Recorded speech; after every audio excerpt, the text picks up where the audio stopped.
Hi friends, welcome to சமையலை சுவாசம். இன்னைக்கு ஆரோக்கியமான உணவு ரெசிபியில் சாஃப்டான பஞ்சு போல் ராகி இட்லி எப்படி பண்ணலான்னு பார்க்கலாமா? அதுக்கு தொட்டுக்கிட மாங்காய் சட்னி தான் இன்றைக்கி நான் ட்ரை பண்ணியிருக்கேன்.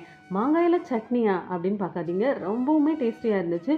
இந்த சீசன்லேயே மாங்காய் கிடைக்கும் போதே நீங்களும் இதே மாதிரியே ட்ரை பண்ணி பாருங்கள். நல்ல ஒரு புளிப்பு சுவையோட டேஸ்டியான சட்னி இது. ஃபஸ்ட்டு நம்ம மாங்காய் சட்னி எப்படி பண்ணலான்னு பார்க்கலாமா? அதுக்கு இந்த மாதிரி ஒரு மீடியம் சைஸ் மாங்காய் எடுத்துக்கோங்க. அதை நல்லாவே க்ளீன் பண்ணிக்கலாம். மேலே இருக்க தோல்லாம் இந்த மாதிரி பீலர் வச்சு ரிமூவ் பண்ணிக்கோங்க. தோல் ஃபுல்லாகவே நம்ம ரிமூவ் பண்ணிக்கலாம். அப்போ தான் சட்னி அரைக்கும் போது அது கொஞ்சம் நல்லாவே அரைப்பட்டு வரும். அதை நம்ம சின்ன சின்ன பீசஸாக கட் பண்ணி எடுத்துக்கலாம். சென்டரில் இருக்க சீட் மட்டும் தனியாக எடுத்து வச்சுடுங்க. சுற்றி இருக்கிற பல்ப் எல்லாமே நம்ம கட் பண்ணி எடுத்துக்கிடுவோம். ரொம்ப புளிப்பாக இருக்கிற மாங்காய்னா அரை மாங்காய் மட்டும் யூஸ் பண்ணுங்கள். இந்த மாங்காய் கொஞ்சம் புளிப்பு கம்மியாக தான் இருந்துச்சு, அதனால ஒரு மாங்காய் ஃபுல்லாகவே நான் யூஸ் பண்ணிக்கிட்டேன். இதை நம்ம சின்ன சின்ன பீசஸாக கட் பண்ணி எடுத்துக்கலாம்.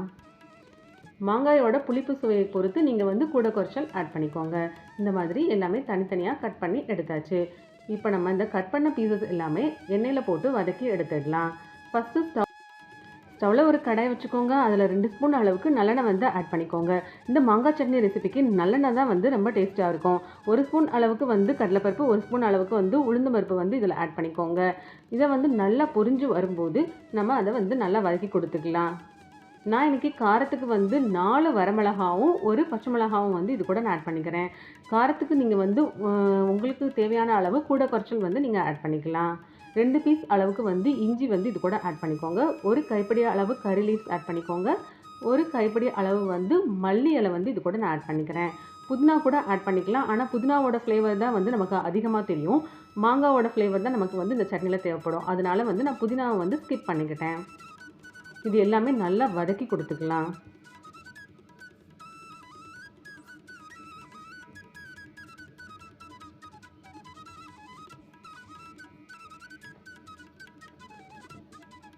இது கூட நான் பெரிய சைஸ் வெங்காயம் 1 எடுத்து இந்த மாதிரி கட் பண்ணி வச்சுக்கிட்டேன். அதை இது கூட ஆட் பண்ணிக்கலாம். சின்ன வெங்காயமாக இருந்தால் 2 வெங்காயம் கூட நீங்கள் ஆட் பண்ணிக்கோங்க.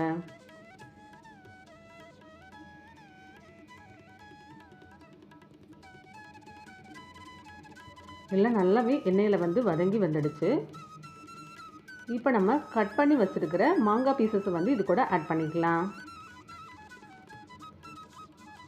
மறந்துடாதீங்க, மாங்காய் ரொம்ப புளிப்பாக இருந்துச்சுன்னா அரை மாங்காய் மட்டும் ஆட் பண்ணுங்கள். ஒரு மாங்காய் ஃபுல்லாக ஆட் பண்ணணுன்ற அவசியம் இல்லை.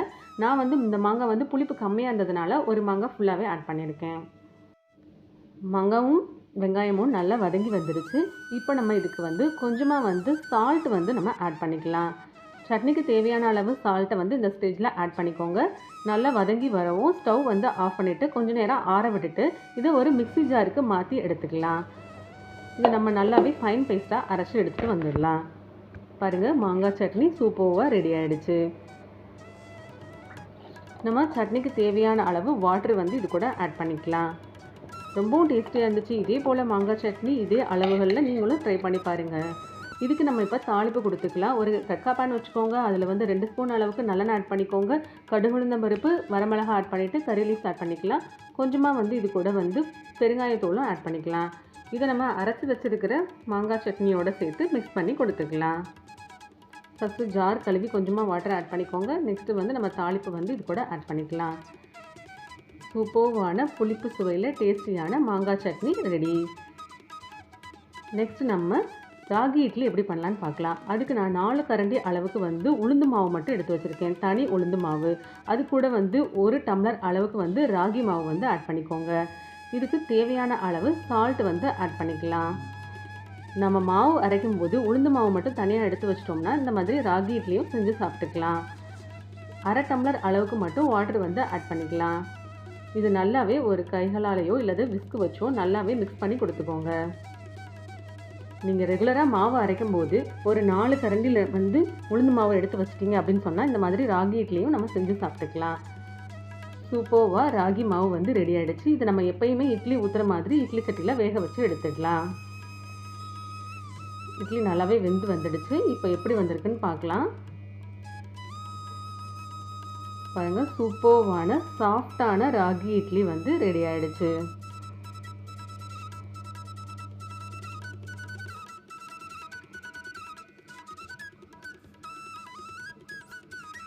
இது வந்து நான் பாத்திரத்தில் வந்து ஆயில் வந்து போட்டு வச்சுருந்த இட்லி, இது வந்து துணி போட்டு வேக வச்சுருந்த இட்லி, ரெண்டுமே நல்லாவே சாஃப்டாகவே வந்துருந்துச்சு. இந்த ரெசிபி உங்களுக்கு பிடிச்சிருந்துச்சுன்னா மறக்காமல் நம்ம சேனலை லைக் அண்ட் சப்ஸ்கிரைப் பண்ணிக்கோங்க. வேறு ஒரு ரெசிபியோடு நாளைக்கு நான் உங்களை மீட் பண்ணுறேன். Thank you friends.